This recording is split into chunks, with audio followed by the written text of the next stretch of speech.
No, en absoluto. Yo creo que es la presión, la medida de la presión arterial, la consulta es el método estándar, es el más antiguo, tiene sus limitaciones, pero que bien realizado nos da una información muy fiable. Y un aspecto importante es que es el que tiene mayor validación, por así decirlo, en la práctica. Todos los estudios clínicos se han hecho con esa medida y sabemos del beneficio de los fármacos también gracias a esa medida. Lo que hay que conocer cuáles son las limitaciones, hacerlo de la forma más apropiada posible para evitar la variabilidad que evidentemente tiene, pero en absoluto es el momento de abandonarlo, sino de seguir haciéndolo y haciéndolo cada vez mejor para tener una información clínica fiable.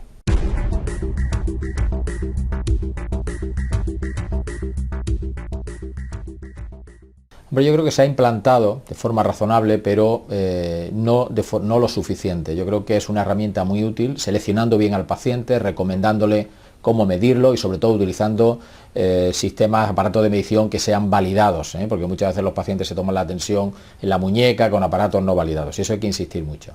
Pero que cumpliéndose esas condiciones es una herramienta muy útil para poder tomar decisiones con el paciente. Cuando nos viene a la consulta, tomando la tensión en la clínica, en la consulta de forma adecuada, aún así hay un porcentaje de pacientes que no estarían en teoría adecuadamente controlados, pero que nos traen sus lecturas en consulta y nos quedamos tranquilos porque vemos que en su casa, y cuando quedamos tranquilos porque vemos que cuando están en una situación más basal y en mejores condiciones, con muchas más lecturas, están perfectamente controlados. Entonces yo lo uso, pero me da la impresión de que en muchas ocasiones no lo estamos utilizando lo suficiente, porque eso nos permitiría detectar más fácilmente a aquellos pacientes que no están adecuadamente controlados.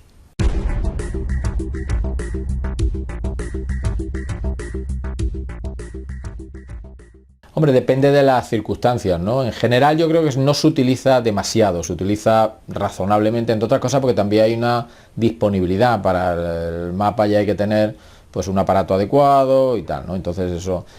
Hay que entender que hay unas situaciones clínicas en las que es fundamental utilizar el mapa, que son cuando tanto con la clínica como con la consulta, la medida de la presión por el paciente en su casa no llegamos a una conclusión, queremos saber el perfil circadiano, por ejemplo, si la tensión baja por la noche o no, cómo responde a los fármacos y tal, y ahí la mapa nos puede ayudar bastante, ¿no? Entonces, creo que... a diferencia de la automedida por el paciente, que yo creo que es más disponible si el paciente es adecuado, la mapa tenemos la limitación de que hace falta un número razonable un número de equipos adecuado para poder hacerlo.